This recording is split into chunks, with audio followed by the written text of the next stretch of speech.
Perkenalkan, nama saya Munawarah SEMSM. Saya merupakan dosen tetap Prodi Manajemen Fakultas Ekonomi dan Bisnis Universitas Islam Kebangsaan Indonesia.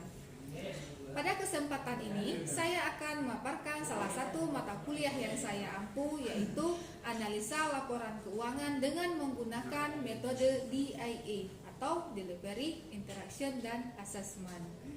Video ini saya lakukan dalam proses mengikuti sertifikasi dosen.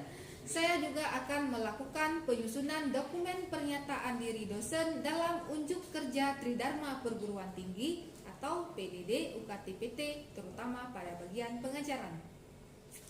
Mata kuliah analisa laporan keuangan merupakan salah satu mata kuliah wajib Prodi Manajemen yang terdapat pada semester ganjil, yaitu pada semester 5 dengan kode mata kuliah MKP 5312 dengan bobot sebesar 3 SKS.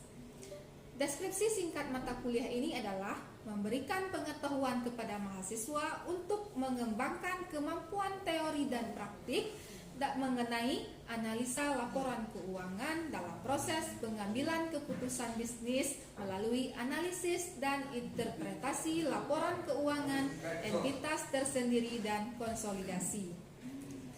Capaian pembelajaran pada mata kuliah ini sudah sesuai dengan CPL Prodi Manajemen Fakultas Ekonomi dan Bisnis Universitas Islam Kebangsaan Indonesia. Antara lain, yang pertama, menunjukkan sikap bertanggung jawab atas pekerjaan di bidang keahliannya secara mandiri.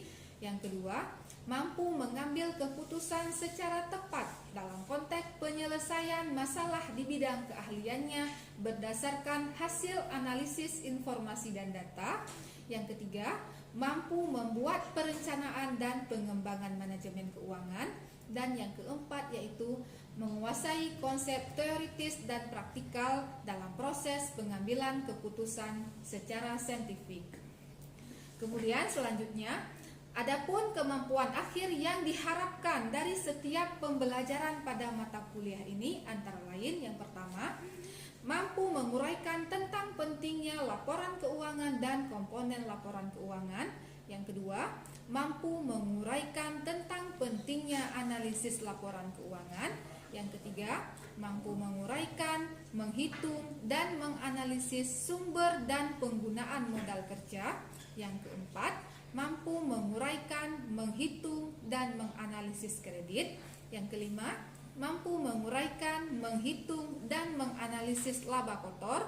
Yang keenam, mampu menguraikan, menghitung, dan menganalisis rasio keuangan. Dan yang terakhir yaitu mampu menguraikan, menghitung, dan menganalisis break-even point. Adapun bahan kajian atau materi pembelajaran yang disajikan pada mata kuliah ini terdiri dari laporan keuangan dan komponen laporan keuangan, analisis laporan keuangan, analisis sumber dan penggunaan modal kerja, analisis kredit, analisis laba kotor, analisis rasio keuangan, dan analisis break-even point. Pada mata kuliah ini, saya sudah menerapkan metode pembelajaran case-based learning dan project-based learning. Adapun pada mata kuliah ini, sistem penilaian yang saya lakukan sudah sesuai dengan prosedur yang dikeluarkan oleh akademik Fakultas Ekonomi dan Bisnis Universitas Islam Kebangsaan Indonesia. Antara lain yaitu ada kehadiran dengan bobot sebesar 15%, kemudian sikap 10%, kuis dan tugas dengan bobot sebesar 25%, kemudian ada ujian tengah semester dengan bobot sebesar 20%, dan ada ujian akhir semester dengan bobot sebesar 30%. Untuk lebih jelasnya lagi mengenai video pembelajaran saya pada mata kuliah analisa laporan keuangan, mari kita saksikan video berikut ini.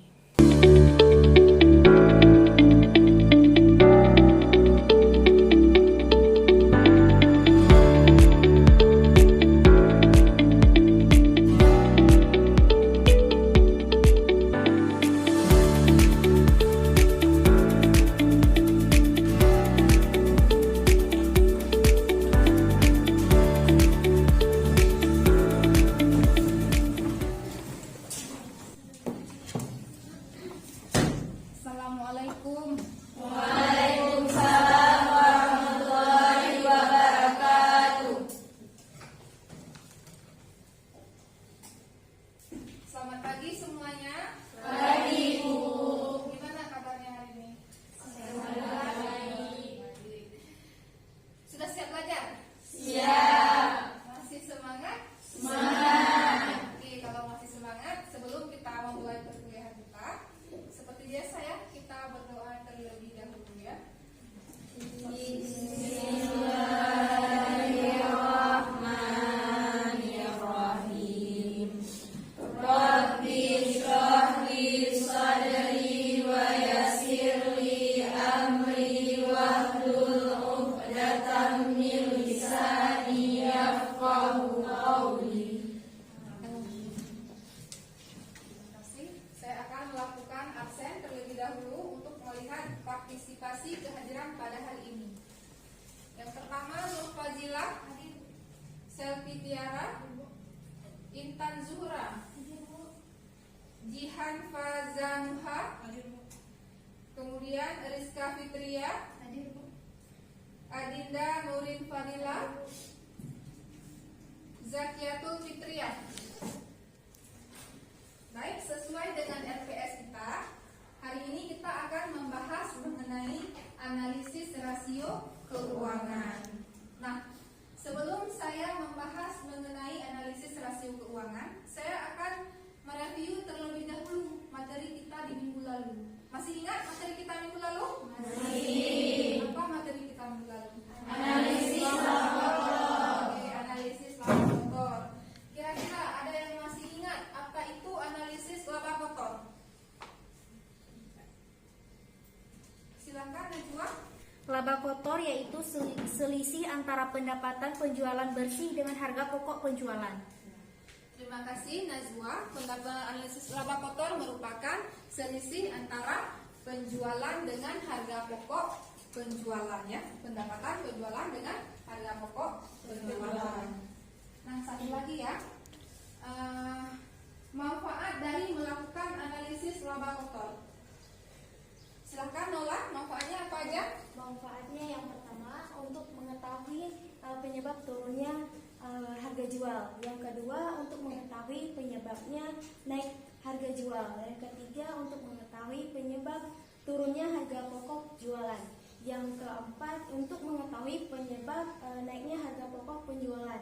Nah, yang kelima sebagai bentuk pertanggungjawaban bagian penjualan akibat naik turunnya harga jualan. Nah, yang kelima ada sebagai bentuk pertanggungjawaban bagian produksi akibat naik turunnya harga jualan. Yang keenam ada sebagai salah satu alat ukur untuk menilai kinerja manajemen dalam suatu periode. Terima kasih Nola, kasih apresiasi buat teman-teman. Nah, salah satu manfaat dari melakukan analisis laba kotor untuk mengukur kinerja manajemen perusahaan dalam satu periode. Nah, kita anggap clear ya masalah mengenai laba kotor. Ya. Sekarang kita masuk ke materi kita pada hari ini yaitu mengenai analisis rasio keuangan. Sebelumnya sudah pernah dengar apa itu analisis rasio keuangan? Belum ya, ada yang sudah, ada yang belum ya. Kita lihat sama-sama apa itu analisis rasio keuangan. Nah, sebelum kita membahas mengenai analisis rasio keuangan, kita harus mengetahui terlebih dahulu apa itu analisis rasio keuangan. Nah, rasio keuangan adalah perhitungan angka-angka yang diperoleh dari hasil perbandingan secara horizontal antara satu pos laporan keuangan dengan pos laporan keuangan lainnya yang mempunyai hubungan yang relevan dan signifikan. Rasio keuangan membantu para manajer perusahaan ataupun pengguna laporan keuangan lainnya dalam menilai kinerja keuangan perusahaan. Nah, salah satu ukuran yang sering digunakan dalam melakukan interpretasi laporan keuangan adalah analisis rasio keuangan. Sekarang kita lihat apa itu analisis rasio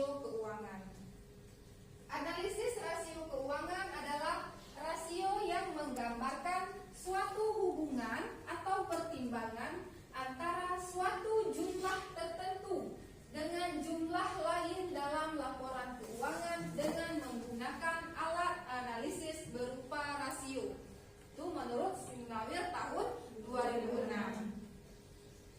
Kemudian, analisis rasio keuangan juga dapat diartikan sebagai kegiatan membandingkan angka-angka yang ada di dalam laporan keuangan perusahaan dengan cara membagi angka yang satu dengan angka lainnya dalam suatu komponen laporan keuangan berdasarkan periode waktu. Ya, waktunya ada setahun, ya tergantung bagaimana laporan keuangannya.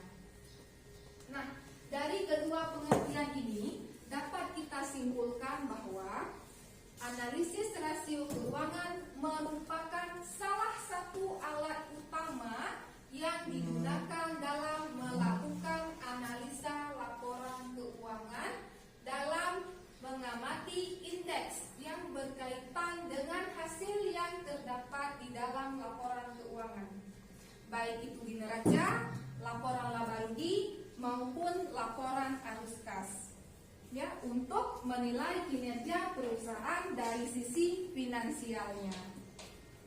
Nah, dengan melakukan analisis laporan keuangan, perusahaan dapat mengetahui maupun mengidentifikasi kekuatan dan kelemahan yang terdapat pada perusahaan, serta perusahaan dapat mengoptimalkan sumber daya dan nilai perusahaan untuk mencapai tujuan perusahaan. Nah, setiap perusahaan pasti memiliki tujuan, kan? Iya. Salah satu tujuan perusahaan yaitu mendapatkan keuntungan, ya. Pasti yang namanya setiap menjalankan bisnis tujuannya yaitu keuntungan, ya, profit. Nah, selanjutnya jenis-jenis analisis rasio keuangan. Nah, dalam melakukan analisis laporan keuangan, tadi kan dengan menggunakan analisis rasio keuangan. Nah, jenis-jenis rasio keuangan ada 4. Yang pertama, rasio likuiditas, rasio solvabilitas, kemudian ada rasio aktivitas dan rasio profitabilitas. Sekarang kita lihat yang pertama, yaitu ada rasio likuiditas. Rasio likuiditas merupakan rasio yang digunakan dalam mengukur kemampuan perusahaan dalam memenuhi kewajiban jangka pendeknya dengan periode kurang dari 1 tahun. Ya, kewajiban jangka pendek berarti hutang lancar. Kan? Yang namanya hutang lancar berarti kurang dari 1 tahun, ya. Kalau sudah melebihi 1 tahun namanya hutang jangka panjang. Nah, rasio ini menunjukkan besar kecilnya aktiva lancar yang digunakan dalam memenuhi kewajiban lancar perusahaan. Atau dengan kata lain, seberapa cepat aktiva lancar perusahaan mampu membayar hutang jangka pendek perusahaan. Nah, untuk menghitung dan menentukan tingkat likuiditas perusahaan dapat digunakan rumus berikut. Ada current ratio, ada quick ratio, dan juga ada cash ratio. Sekarang kita lihat mengenai current ratio. Current ratio atau rasio lancar adalah rasio yang digunakan untuk mengukur kemampuan perusahaan dalam membayar kewajiban jangka pendek atau hutang yang segera jatuh tempo pada saat penagihan. Kasmir 2019. Adapun rumus untuk menghitung current ratio adalah aset lancar dibagi dengan hutang lancar. Nah, semakin baik rasio ini, maka akan menunjukkan semakin baik pula likuiditas perusahaan tersebut. Ya, sekarang kita lihat contohnya. Saya sudah mendownload laporan keuangan. Baik, kita hitung sama-sama ya. Laporan keuangannya sudah ada. Tadi current rasio ya. Current rasio sama dengan aset lancar dibagi dengan hutang lancar.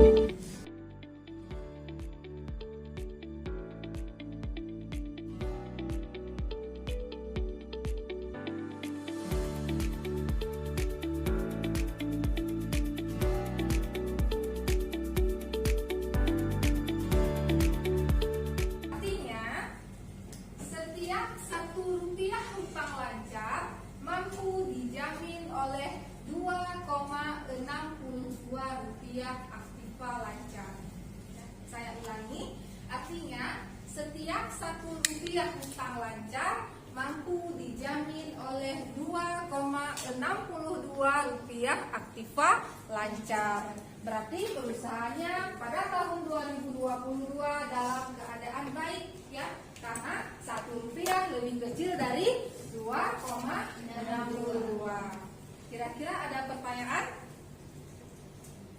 Ada yang ingin ditanyakan? Belum ya? Belum ada pertanyaan ya? Belum. Nanti jika ada pertanyaan silahkan tunjuk tangan ya, di mana yang tidak jelas ya. Oke, baik, kita lanjut ya. Baik, rasio selanjutnya yaitu quiz rasio. Quiz rasio atau rasio cepat adalah rasio yang menunjukkan kemampuan perusahaan dalam memenuhi dan membayar hutang lancarnya dengan menggunakan aset lancar perusahaan tanpa memperhitungkan persediaan.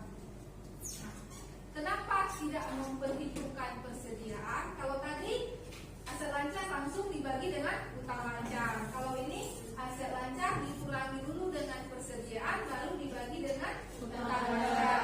Kenapa tidak memperhitungkan persediaan? Karena persediaan dianggap sebagai aktiva lancar yang kurang likuid. Dia tidak likuid, makanya tidak dimasukkan ke rasio cepat. Karena rasio cepat ini adalah rasio yang menunjukkan perusahaan dalam membayar kewajiban lancar dengan menggunakan aset lancar tanpa memperhitungkan persediaan. Cepat ya. Baik. Ada rumusnya, tadi saya juga sudah kasih contoh ya, ada laporan keuangannya. Kira-kira ada yang bisa mengerjakan untuk satu contoh ini? Kira-kira ada yang bisa? Silahkan dihitung dulu mungkin. Yang bisa seperti biasa ya, maka saya akan kasih nilai plus. Baik, Selvi, silahkan Selvi.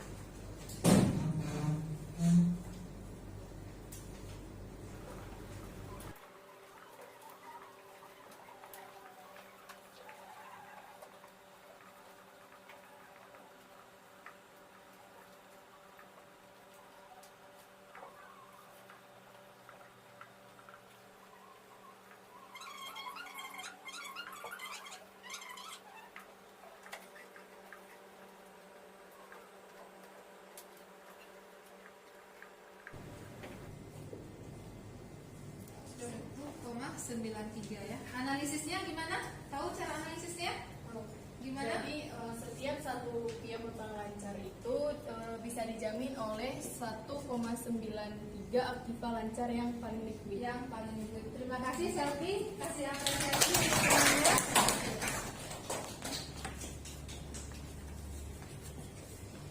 Baik, artinya setiap Rp1 hutang lancar mampu dijamin oleh Rp1,93 aktiva lancar yang paling likuid. Sudah jelas ya? Paham? Paham. Kira-kira ada pertanyaan? Silahkan. Baik, silahkan Rizku. Tadi Ibu mengatakan bahwa persediaan merupakan aset lancar yang kurang likuid. Kenapa persediaan dikatakan sebagai aset lancar yang kurang likuid? Terima kasih Rizku. Aset lancar, persediaan dikatakan sebagai aset lancar yang kurang likuid karena persediaan itu sulit untuk diuangkan apabila sewaktu-waktu perusahaan membutuhkan dana cepat untuk membayar kewajibannya. Nggak mungkin kan tiba-tiba dia butuh uang secara cepat, persediaan langsung laku. Nggak mungkin ya? Jadi dia makanya persediaan itu dikatakan sebagai aktiva lancar yang kurang likuid. Sudah jelas? Yang lain ada pertanyaan? Silakan sebelum kita lanjut ke rasio kita yang berikutnya, itu rasio solvabilitas. Ada pertanyaan? Ada. Oke, lanjut ya. Nah, selanjutnya ada rasio solvabilitas.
sama seperti tadi. Kira-kira paham? Oke, lanjut. Total debt yang selanjutnya ada total debt to total asset ratio atau DAR. Total debt to asset ratio adalah rasio hutang terhadap total aktiva, merupakan rasio yang digunakan untuk mengukur perbandingan antara total hutang dengan total aset. Rumusnya, DAR sama dengan total hutang dibagi dengan total aset. Kemudian yang ketiga ada rasio aktivitas. Rasio aktivitas merupakan rasio yang digunakan untuk mengukur kemampuan perusahaan dalam menggunakan keseluruhan aktiva perusahaan secara efektif. Kemudian, untuk menghitung dan menentukan tingkat aktivitas perusahaan dapat digunakan rumus yang pertama ada total asset turnover atau TARO. Kemudian ada receivable turnover atau RTO dan inventory turnover atau ITO. Ya, untuk perhitungannya yang pertama ada total asset turnover. Total asset turnover atau perputaran total aset merupakan rasio yang digunakan untuk mengukur kemampuan perputaran dana yang ada di dalam aktiva perusahaan. Rumusnya TATO sama dengan penjualan bersih dibagi dengan aset. Ya, nanti dilihat kembali berapa penjualan bersihnya di laporan keuangan. Kemudian berapa total asetnya. Mudah ya? Kemudian selanjutnya ada receivable turnover, merupakan perputaran piutang, yaitu rasio yang digunakan untuk mengukur perputaran piutang dalam satu periode. Biasanya itu 1 tahun. Rumusnya RTO sama dengan penjualan kredit dibagi dengan rata-rata piutang. Nah, yang terakhir ada rasio profitabilitas. Rasio profitabilitas adalah rasio yang digunakan dalam mengukur seberapa besar kemampuan perusahaan dalam menghasilkan keuntungan atau profit. Rasio ini digunakan untuk menunjukkan bagaimana gambaran tingkat efektivitas pengelolaan perusahaan dalam menghasilkan laba. Nah, rasio ini juga merupakan sebagai salah satu ukuran dalam memberikan informasi bagi para investor untuk melakukan keputusan berinvestasi. Nah, untuk menghitung dan menentukan tingkat aktivitas perusahaan dapat digunakan rumus sebagai berikut. Ada return on asset atau ROA, return on equity atau ROE, kemudian ada gross profit margin atau GPM, dan net profit margin atau NPM. Ya, kira-kira sampai sini ada pertanyaan untuk perhitungannya?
Sekian materi